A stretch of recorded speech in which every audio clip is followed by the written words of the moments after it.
What's going on, everybody? UFC 314 is happening this weekend. Alexander Volkanovski versus Diego Lopes. This fight, in my opinion, is a fantastic fight. It's a little bit unfortunate how the fights come around, though, with Ilia Topuria vacating the belt. And, there's nothing wrong with him doing so. It's just the fact that if Volkanovski wins the belt, it kind of waters down the division because Topuria beat Volkanovski, right? He knocked him out.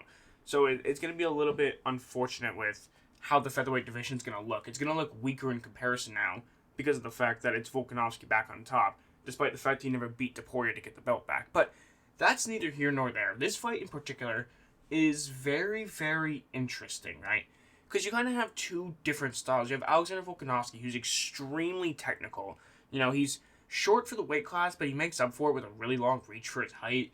And you got someone like Diego Lopes, who's very, I don't want to say spazzy, but at times I think Diego Lopes is kind of a bit of a spazzy fighter.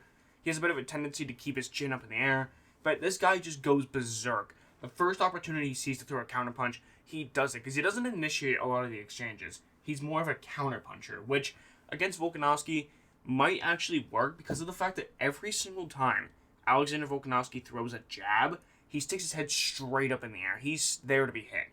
And Diego Lopes does have a slight reach advantage, so this could absolutely play into Diego Lopes' hands. However, on the flip side, Alexander Volkanovski is the better fighter, right? Everyone knows that he's more skilled than Diego Lopes. There's more ways that he could go about winning this fight. Whereas with Diego Lopes, if he's going to win, he's going to finish Volkanovski, either by knockout or submission. And either of those things are possible, right? But you look at someone like Alexander Volkanovski, who's 36 years old. He's turning 37 later on this year. And in the featherweight division, that just doesn't tend to play out very well. I mean, you look at any sort of champion who's starting to get older, eventually they're going to lose. I forget what the statistics are, but when it's welterweight and below, when guys hit the age of 35, it's that curse that's been going around that people are finally starting to catch on to, that the champions don't often win once they hit the age of 35. And even though Volkanovski's not the champion, in this case, he was 35 when he lost his belt to Ilia Topuria. So I can't imagine that Volkanovski's going to come back and be in his prime form. I don't think he's in his prime anymore. I think he's kind of lost that. It's been a year since he's fought, which I understand why he did that. He had to take time to recuperate his brain, give his chin a bit of time to recover before he comes back. Getting knocked out twice in 4 months, I absolutely understand that. However, we do have to accept the fact that he has been knocked out twice. That he is 36 years old. He's not going to be that same young, hungry fighter anymore. Yeah, he might want his belt back, but I just don't see how he doesn't get clipped one time in a 25-minute fight. But here's the thing you guys have to consider, right? Because now all of a sudden people are on the hype train that Volkanovski doesn't have a good chin. But I'm going to break something here to you right now. Volkanovski never had a great chin. When you get dropped by Max Holloway twice, and you got rocked by Chad Mendes way back in the day, I always knew that he just didn't have the best chin. Getting dropped by Max twice is not a good sign. He got dropped by Islam in the first fight even, on a couple of occasions where he would drop down to a knee. So I wouldn't say that Volkanovski ever had the best chin in the world. Now, it wasn't necessarily bad, but I knew that against guys like the Korean Zombie and Brian Ortega, that if these guys hit him, he could have very well went to sleep. But the thing is, they just never really landed clean. But Diego Lopes could absolutely land clean. And the thing is that, if Diego Lopes is able to drop Brian Ortega with one combination, the first combination he throws, overhand right, left hook, sits Brian Ortega down. If that same combination lands on Alexander Volkanovski, he's going to go to sleep. And he's not going to be able to get back up. Because Diego Lopes is very, very ferocious. But if this fight gets past the second round, then Volkanovski's going to win. Right? Because Diego Lopes does gas out in every single fight. It's because he puts so much power into all of his punches. He's such an all-or-nothing fighter. But here's something that I'm kind of interested in. Is Volkanovski going to wrestle at all?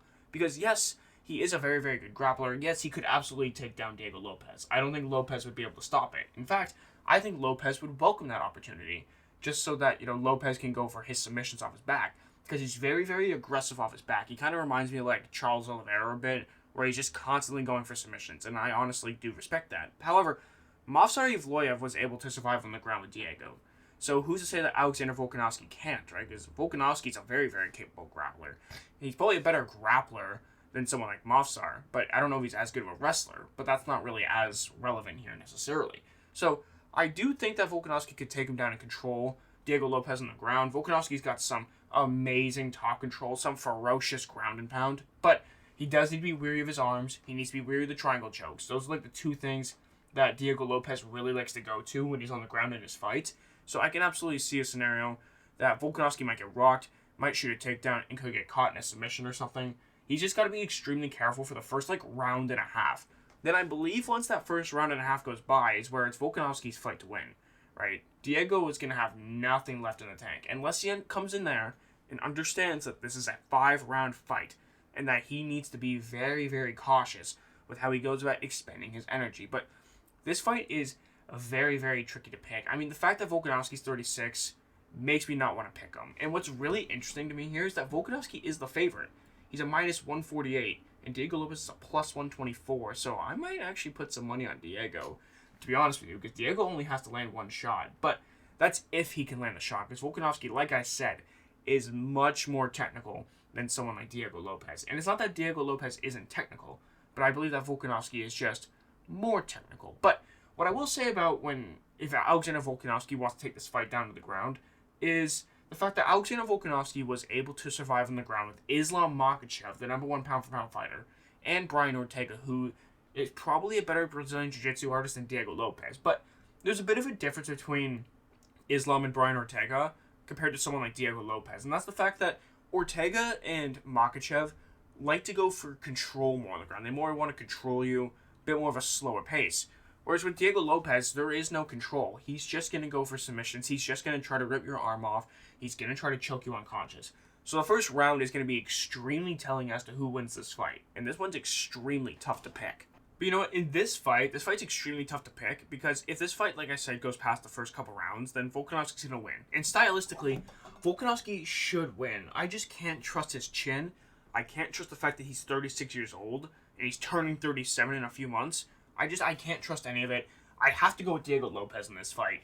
Not because of the technique involved, not because of the overall skill, but because I believe that Diego Lopes is just a younger, up-and-coming fighter who, honestly, first of all, he's probably going to he's going to want to win a lot more. He's going to have that drive in him to win a lot more.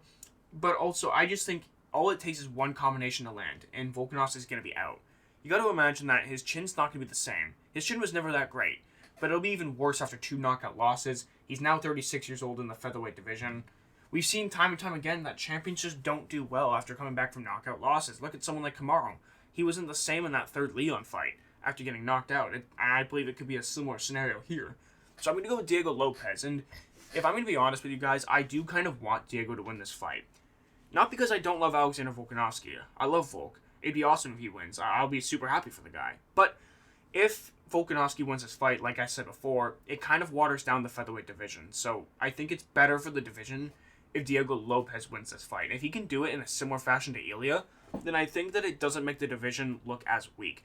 Because Diego never fought Ilya, so there's no way of saying that one would have won or the other, right? Unless Ilya Topuria decides to come back to the featherweight division and fight Diego Lopes, then we could really figure it out. But I think it's better for the division, for the advancement of the division, if Diego Lopes was to win this fight. But let me know what you guys think of this fight down in the comments. Who do you guys want to win? Who do you guys think is going to win? The next video I'm going to make is going to be Michael Chandler versus Paddy Pimblett, which that fight is interesting to say the least. But thank you guys so much for watching. If you guys enjoyed, make sure to leave a thumbs up. Make sure to subscribe for more content. And I'll see you guys later.